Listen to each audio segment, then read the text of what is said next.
Buenas noches, amigos y hermanos que nos acompañan en esta noche de día miércoles para nuestro acostumbrado estudio bíblico de media semana. En esta nueva serie que comenzamos, estamos también abriendo un estudio en día jueves en la ciudad de Fullerton para aquellos que no pueden acompañarnos el día miércoles. Bueno, quisiera comenzar con una pregunta. ¿Alguna vez te has sentido rechazado? Y casi me atrevo a asegurar que tu respuesta va a ser sí. ¿En qué situación te has sentido rechazado? ¿En el trabajo, en el estudio, en una reunión social? ¿Dónde? ¿En qué situación? Y te pregunto también, ¿quiénes fueron los que te rechazaron? Y quisiera que compartas un poquito con los hermanos sobre estas tres preguntas. No voy a poner un límite de tiempo, quizás unos 2 o 3 minutos. Nomás, ¿cuándo te sentiste rechazado y quiénes te rechazaron?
Bueno, ya que hemos compartido, en Lucas capítulo 4, del verso 14 al 30, encontramos algunas verdades sobre cómo enfrentar el rechazo, porque tú no eres el único.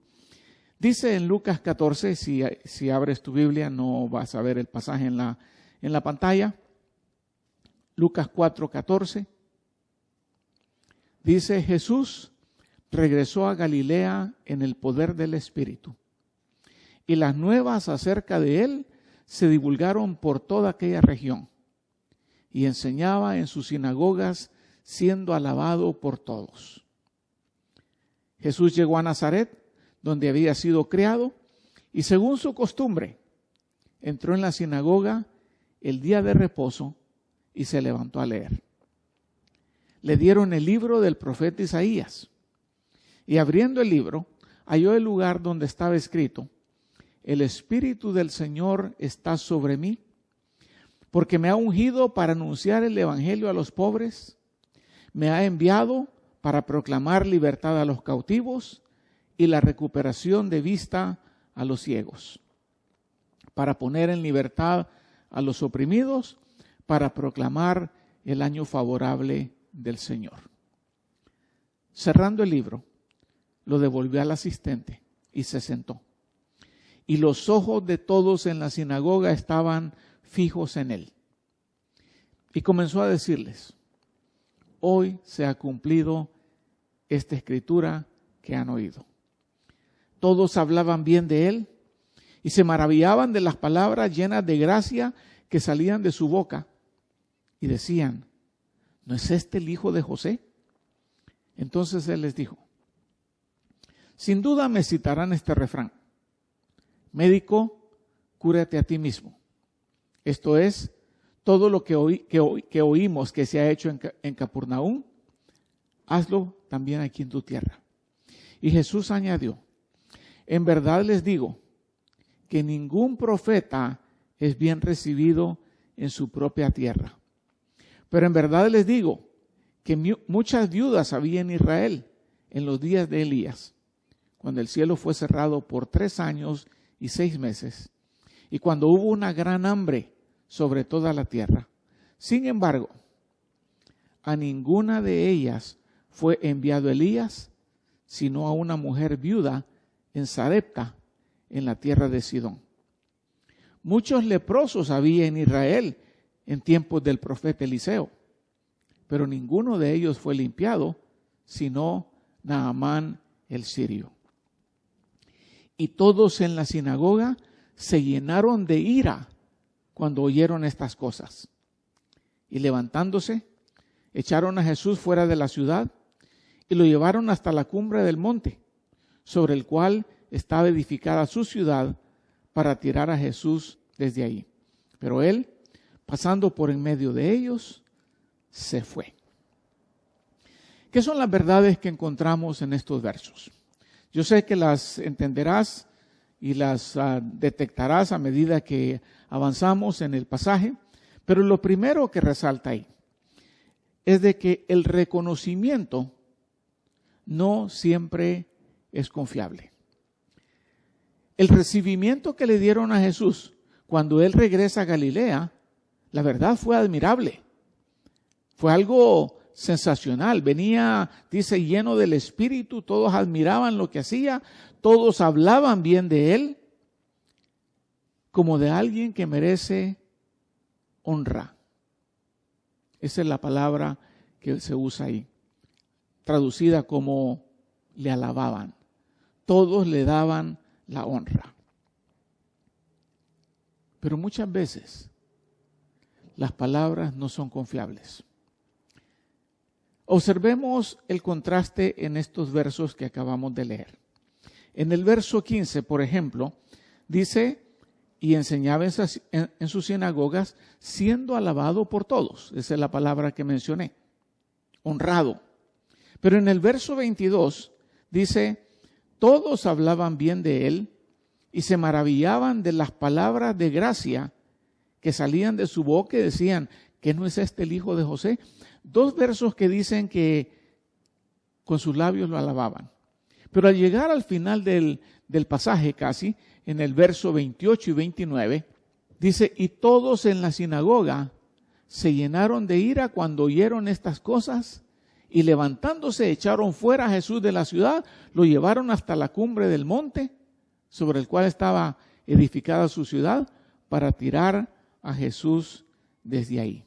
Entonces vemos que al principio del pasaje todos están alabándole, honrándole, elogiándole.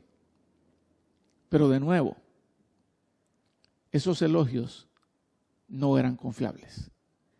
Y los elogios no siempre serán confiables. ¿Por qué? Porque los elogios pueden ser solamente de labios. Con toda confianza podría yo asumir que los elogios iniciales en este pasaje, la alabanza que recibía, no eran elogios genuinos. ¿Qué sucedió para que pasaran de elogiarle a quererlo tirar por el despeñadero, a rechazarle? ¿Qué hizo que la gente cambiara de postura? Si observamos el pasaje, nos damos cuenta que la gente cambió en cuanto a los elogios a un rechazo cuando Jesús les dijo algunas verdades. Entre ellas, les dijo que Él era el ungido de Dios cuando agarró el libro de Isaías y les dijo, hoy se ha cumplido este pasaje delante de ustedes. En otras palabras, diciendo, yo soy el ungido de Dios. Eso fue suficiente para que pasaran de elogio a rechazo.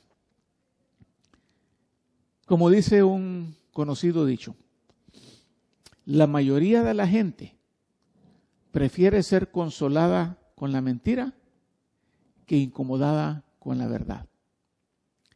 Y hay otro que dice, la verdad no peca, pero incomoda. Jesús los había incomodado con la verdad. Yo pienso que esta multitud era como la multitud que describe el salmista en el Salmo 12, cuando dice que cada uno habla falsedad con su prójimo, que hablan con labios lisonjeros y con doblez de corazón. La lisonja es un elogio falso. Y eso es lo que estamos observando en esta multitud. Lisonjeando a Jesús al principio y rechazándole al final. No podemos confiar en los elogios o en el reconocimiento, porque casi siempre puede ser para obtener algo. Estas multitudes se acercaban a Jesús, no para adorarle, no para alabarle, sino para conseguir algo de Él. Y eso es todo lo que los lisonjeros hacen. Le hablan bonito a la persona porque quieren conseguir algo de esa persona. Ten cuidado con esos que te hablan bonito, porque es casi seguro que anden detrás de algo. Quieren sacarte algo. Por eso Jesús, en Juan capítulo 6, le dijo a la multitud, cuando la gente vio que Jesús no estaba ahí, dice el pasaje, ni tampoco sus discípulos se subieron a las barcas, fueron a Capernaum buscando a Jesús, y cuando lo hallaron al otro lado del mar, le dijeron, Rabí, ¿cuándo llegaste acá? Y Jesús les respondió, en verdad les digo que me buscan no porque hayan visto señales, sino porque han comido de los panes y se han saciado. En otras palabras les está diciendo, ustedes me buscan porque obtienen algo de mí. Esa es la misma ocasión en que las multitudes se alejaron de él cuando les habló de beber su sangre y comer su cuerpo. Ese es precisamente el contexto de este pasaje. Ustedes me buscan porque les di de comer. Y estoy casi seguro que ya te ha sucedido algo similar en la vida. Alguien viene hablándote bonito, algo que esa persona no acostumbra a hacer. ¿Y qué es lo primero que supones? Este quiere sacarme algo, este quiere pedirme algo. El reconocimiento no puede ser siempre confiable porque puede ser solo de labios o puede ser con la intención de obtener algo. ¿Cuánto va a durar ese elogio, esa lisonja? Va a durar mientras los tenemos contentos. Esto es como en los trabajos. Tú podrás ser el mejor trabajador de la empresa, Pero si en algún determinado momento dices no a algunas de las demandas de la gerencia, ahí se acabó cualquier reconocimiento que te daban. En el momento que dejaste de mantenerlos contentos. En el caso de Jesús, Él les dijo unas cuantas verdades al pueblo. Y de ese momento en adelante le rechazaron. De igual manera, mientras no le digas a las personas sus verdades, van a estar contentos contigo. Pero tan pronto cuando les empieces a decir la verdad, su actitud hacia ti va a cambiar. Dejaste de tenerlos contentos. Pensando en esto que acabamos de compartir, vamos a compartir un tiempo en grupo. Vamos a dedicar 15 minutos a responder a estas preguntas. Número 1, ¿dónde se te hace más difícil ser aceptado? ¿En la escuela, en el trabajo, en el club, en el equipo? ¿Y por qué? ¿Por qué se te hace difícil ser aceptado? Segundo, ¿por qué crees que la gente alababa a Jesús en el verso 15? Mira el verso 15 y trata de responder. Y tercero, ¿qué impactó a la gente para que se maravillaran de él en el verso 22? Y cuarto, ¿qué es lo que más te impacta a ti del Señor Jesús? Así que compartamos estas preguntas y luego regresamos al resto del estudio.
Bueno, ahora que estamos de regreso después de haber compartido, continuamos con esto de cómo lidiar con el rechazo. Primero, no podemos confiar que todo reconocimiento sea genuino. Segundo, no debe extrañarnos que nos rechacen. En el verso 24, Jesús les dice, en verdad les digo que ningún profeta es bien recibido en su propia tierra. A Jesús no le extrañó que lo rechazaran. Él sabía esa verdad. Y luego surge la pregunta, ¿cuándo es que somos rechazados? Y aunque las razones puedan ser muchas, hay algunas que son las más comunes. La gente nos rechaza cuando decimos la verdad. Tan pronto Él les dijo las verdades acerca de quién Él era, el ungido de Dios, dice el verso 28, y todos en la sinagoga se llenaron de ira cuando oyeron esas verdades. O esas cosas, dice ahí. ¿Pero cuáles cosas? Las cosas que les dice en los versos anteriores. El Señor me ha ungido para hacer esto y esto y esto y esto. Pero lo que más les molestó a estas multitudes fue lo que dijo en el verso 25 al 27. Porque ahí ellos sintieron que los estaba comparando con los incrédulos. En el verso 25 al 27 les dice, en verdad les digo, que muchas viudas había en Israel en los días de Elías, cuando hubo hambre, cuando el cielo se cerró por 3 años y 6 meses, cuando hubo gran hambre sobre la tierra. Sin embargo, a ninguna de ellas fue enviado Elías, sino a una mujer viuda en Sarepta, en la tierra de Sidón. Una mujer incrédula es la que Dios usa para darle de comer al profeta. Y luego le menciona a los leprosos. Y en más adelantito, en los tiempos de Eliseo, el sucesor de Elías, dice que habían muchos leprosos, pero ninguno de ellos fue sanado, sino también un extranjero, Naamán el sirio. O sea que el Señor les está recordando el pasado y haciéndole ver que mejor los extranjeros habían mostrado fe, pero los israelitas no habían creído. Ahora Israel estaba rechazando al Mesías, al mismísimo Dios. La gente nos rechaza cuando decimos la verdad. La gente nos rechaza cuando vivimos una vida de integridad. Porque una vida de integridad hace ver mal a los corruptos. Hace ver mal a los malvados, a los torcidos, a los que no andan en rectitud. Viene a ser como un espejo donde pueden ver su maldad. La gente nos rechaza cuando somos diferentes a la mayoría. Nos distinguimos. Y la gente nos rechaza cuando predicamos el Evangelio. ¿Por qué? Porque el Evangelio confronta a las personas con su pecado. Es cierto, el Evangelio salva y sana, pero primero tiene que cortar donde más duele. Y eso es lo que a la gente no le gusta. Jesús dijo, el mundo no puede odiarlos a ustedes, pero me odia a mí. ¿Por qué? Porque yo doy testimonio de él, del mundo, de que sus acciones son malas. En otras palabras, odiaban a Jesús porque los confrontaba con su pecado. La otra pregunta que surge es, ¿por quiénes somos rechazados? Y en el verso 24 el Señor les había dicho, en verdad les digo que ningún profeta es bien recibido en su propia tierra. Nuestros familiares son los primeros en rechazarnos cuando nos convertimos. Esperaríamos que se pongan alegres, pero es todo lo contrario. Y eso no nos sucede solamente a nosotros. Le sucedió también al Señor Jesucristo. Dice que cuando sus parientes oyeron las cosas que él estaba enseñando y haciendo, fueron para hacerse cargo de él porque decían, está fuera de sí. En otras palabras, está loco. No sabe lo que dice, no sabe lo que hace. Y dice también el Evangelio de Juan, porque ni aun sus hermanos creían en él. Ahí se estaba comprobando ese dicho de que ninguno es profeta en su propia tierra. Los primeros en rechazar son los familiares. Y después de los familiares, el rechazo también viene de parte de nuestros amigos, entre comillas. Y digo amigos entre comillas porque no todos son amigos. Entre los 12, Jesús fue amigo de todos, pero uno no fue amigo de él, el que le entregó, Judas. Y aún en el momento que Judas lo estaba entregando, el Señor se dirige a él como amigo, porque yo soy amigo tuyo. Dice el pasaje, Mateo 26, 48. El que lo entregaba, Judas, les había dado una señal a los fariseos diciendo, al que bese o a los guardias, él es, lo pueden prender. Y se acercó a Jesús y dijo, salve Rabí, y lo besó. Y Jesús le dice, amigo, haz lo que viniste a hacer. A pesar de todo lo que está haciendo el traidor, Jesús todavía se muestra amigo de él. Y dice que se acercaron, le echaron mano y lo arrestaron.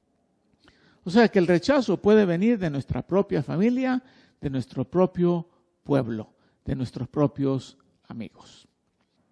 La pregunta clave es, ¿cómo debemos tratar con el rechazo? ¿Qué es lo primero que debemos hacer? Lo primero es examinarnos a nosotros mismos para asegurarnos que lo que está sucediendo no es culpa nuestra. O sea, que el rechazo no es debido a nuestras malas acciones. A eso se refiere Pedro cuando menciona que a veces vamos a sufrir injustamente. Pedro dice en el segundo capítulo de su primera carta, esto haya gracia, si por la causa de la conciencia ante Dios alguien sobrelleva penalidades sufriendo injustamente, pues ¿qué mérito hay? Si cuando ustedes pecan y son tratados con severidad, ¿lo soportan con paciencia? Pero si cuando hacen lo bueno sufren por ello y lo soportan con paciencia, esto haya gracia con Dios. Pedro está diciendo, no te extrañes si te rechazan o sufres por haber hecho algo malo. Pero hay gracia que te rechacen porque estás haciendo lo que a Dios le agrada. O sea que si nos rechazan, que no sea por nuestro propio pecado, que sea por hacer lo correcto, que sea por obedecer a Dios. Debemos de asegurarnos que no es nuestra culpa, debemos de asegurarnos de que estamos complaciendo a Dios en todo. Pablo, el apóstol, en su carta a la iglesia de Galacia, en el primer capítulo, les recuerda que él no anda en busca de complacer a los hombres. Y se lo dice de esta manera: ¿busco ahora el favor de los hombres o el de Dios? ¿A quién trato de agradar? ¿O me esfuerzo por agradar a los hombres? Si yo todavía estuviera tratando de agradar a los hombres, no sería siervo de Cristo. Entonces, de antemano debemos de saber que al mundo nunca lo tendremos contento. Ni te esfuerces por tenerlo. Así que no trates de agradar al mundo. Trata de agradar a Dios. Porque si somos siervos de Cristo, debemos esforzarnos por agradar a aquel que nos compró con su sangre, agradar a nuestro dueño. Si por eso te rechazan, enhorabuena. Y otra manera de evitar el rechazo es evitar el ir a aquellos que no son receptivos. En otras palabras, vayamos a aquellos que sí quieren recibir las buenas noticias. Esa es la instrucción que Jesús le dio a sus discípulos. Cuando los mandó a predicar, les dijo también: no den lo santo a los perros, ni echen sus perlas delante de los cerdos, no sea que las huellen con sus patas y volviéndose los despedacen a ustedes. En otras palabras, no le den esto bueno a aquel que no lo quiere o no lo sabe apreciar. No le prediques el evangelio a los que ya sabes que no están receptivos. Vas a perder tu tiempo. Recuerdo que de niño escuché una frase de cazadores que decía: no gastes tus municiones en sopilotes. En otras palabras, no gasten balas cazando sopilotes que de nada sirven. Eso es algo similar a lo que está diciendo acá. No le des lo santo a los perros. No lo saben apreciar. A los judíos de Antioquía, Pablo y Bernabé les dijeron con todo valor: era necesario que la palabra de Dios le fuera predicada primeramente a ustedes, pero ya que la rechazan y no se juzgan dignos de la vida eterna, así que ahora nos volvemos a los gentiles. Y cuando ves en el capítulo 18 de Hechos, Pablo pronuncia palabras similares, pero en esta ocasión a los corintios, a los judíos de Corinto. Cuando les dice que cuando los judíos se le opusieron y blasfemaron, Pablo sacudió sus ropas y les dijo: su sangre sea sobre sus cabezas, yo soy limpio, desde ahora veré a los gentiles. En otras palabras, ya no voy a gastar mi tiempo en aquellos que no están dispuestos a recibir el evangelio. Y partiendo de ahí, dice el capítulo 18, el siguiente verso: se fue a la casa de un hombre llamado Ticio Justo, un hombre que adoraba a Dios, cuya casa estaba junto a la sinagoga. Y Crispo, el oficial de la sinagoga, creyó en el Señor con toda su casa, y también muchos de los corintios al oír creían y eran bautizados. Mira qué interesante. Pablo le dice a los judíos: no quieren escuchar, está bien, no les hablo más, me voy a los gentiles. Se va a los gentiles y Ticio Justo, un hombre que parece más romano que judío, fue el primero en convertirse, y dice: y muchos más creían y eran bautizados. O sea, estos sí fueron receptivos, estos no rechazaron el evangelio. Concluyamos con 3 preguntas, los últimos 10 minutos. En los versos 18 y 19, Jesús mencionó 5 metas de su misión. Quiero que lean esos versos y que escriban, si es posible, o digan cuáles son esos 5 aspectos o 5 metas de la misión de Jesús. Y de esas metas, que nos compartas a cuál de ellas le das más prioridad en tu vida. Y por último, a cuál de ellas le das menos prioridad en tu vida, o sea, a cuál de ellas es la que descuidas más. ¿Y qué puedes hacer para mejorar en esa área? Y después de que hayamos compartido, vamos a hacer una oración para concluir. Así que vamos a conversar.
Bueno, ahora que hemos ya compartido la respuesta a estas preguntas, quiero que me acompañes haciendo una oración. Padre Celestial, gracias por esta nueva oportunidad que nos diste de reunirnos para escudriñar tu palabra y para ser desafiados por ella. Te pido, Señor, que nos des sabiduría para enfrentar el rechazo de la manera más conveniente, más adecuada. Recuérdanos estas verdades, Señor, para aplicarlas en nuestra vida diaria. En el nombre de Jesús. Amén. Dios les bendiga, hermanos. Pasen buenas noches. Nos vemos el próximo domingo en la iglesia o el próximo miércoles en los hogares. Hasta luego.